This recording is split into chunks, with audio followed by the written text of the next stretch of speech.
位8號東南烈風或暴風信號生效，天文台話會喺下晝4點20分改發3號強風信號。下晝4點鐘，颱風泰利集結喺香港西南大約290公里，預料向西北偏西移動，大致移向雷州半島一帶。天文台話泰利繼續遠離香港，風勢正係逐漸減弱，但係同泰利相關嘅烈風區仍然影響珠江口部分地區。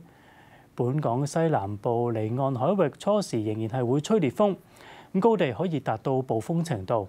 泰利嘅雨帶亦都係會為本港帶嚟猛烈陣風，將會喺下晝4點20分改發3號強風信號。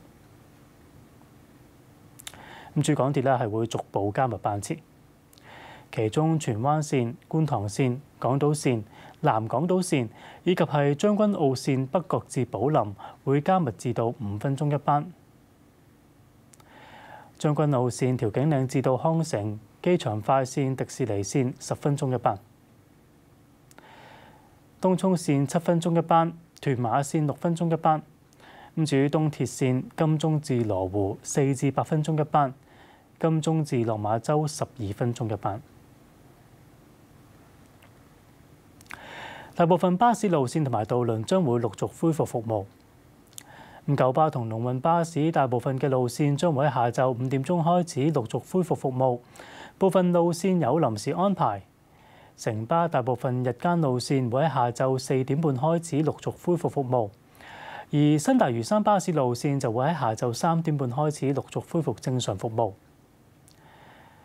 渡輪方面啦，新渡輪本地航線下晝5點半開始會逐步恢復服務，其中中環至長洲同梅窩首班船將會喺下晝5點40分開出。港九小輪航線將會喺下晝5點20分開始陸續復航，而天星小輪咧會喺下晝6點鐘回復正常嘅服務。風暴消息睇到呢度。